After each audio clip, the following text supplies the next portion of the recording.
Shalom, selamat siang Ibu Linda dan semua yang menyaksikan video ini.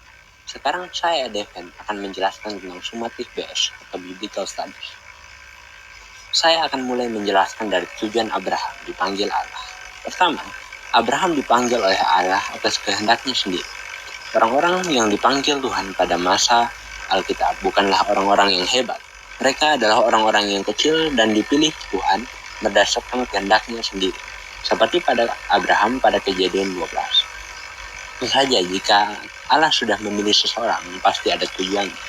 Tujuannya yaitu agar semua bangsa di bumi mendapatkan berkat. Dan ada juga beberapa janji lain seperti yang ada pada Kejadian 17 ayat 2-8. Dari beberapa janji itu terdapat salah satunya yaitu janji tentang raja dari keturunannya.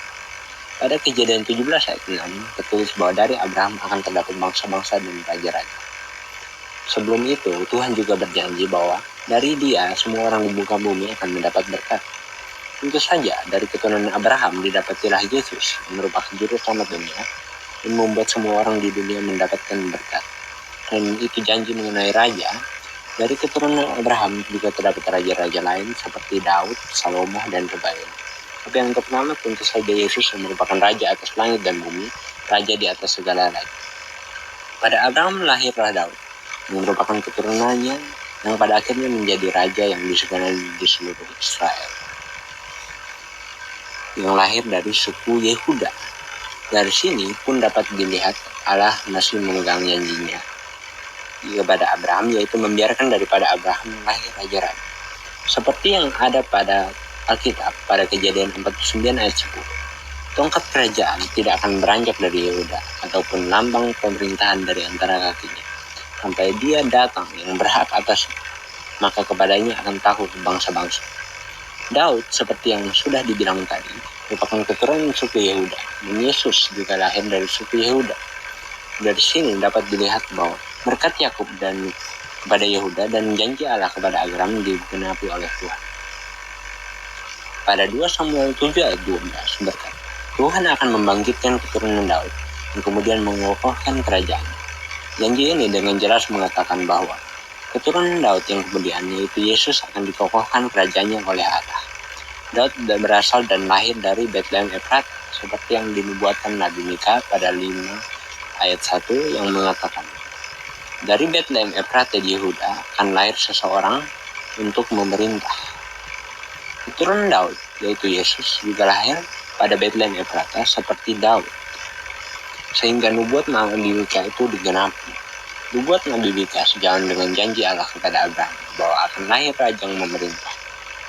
Makna dari nubuat ini tentu saja mengatakan dari Bethlehem Efrata, tempat Daud lahir, juga akan lahir seseorang yang memerintah atas Israel.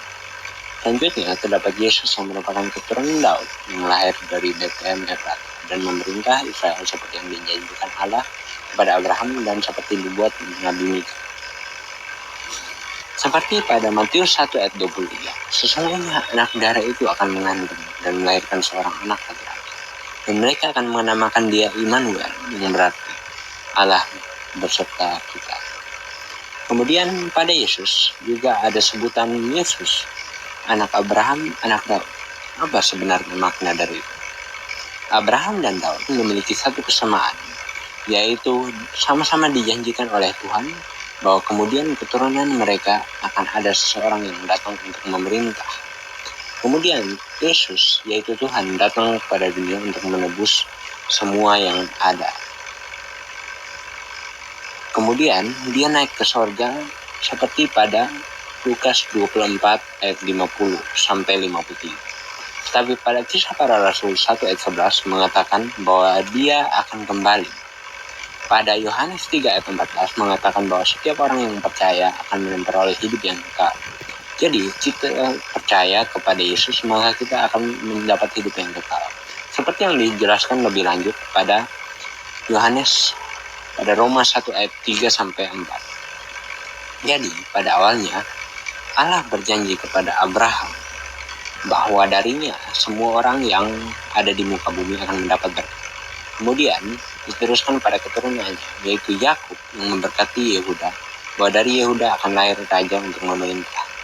Kemudian Daud yang merupakan keturunan Yehuda memerintah dan Tuhan berjanji kepadanya. Keturunannya akan memerintah dan dikokohkan oleh Allah kerajaan.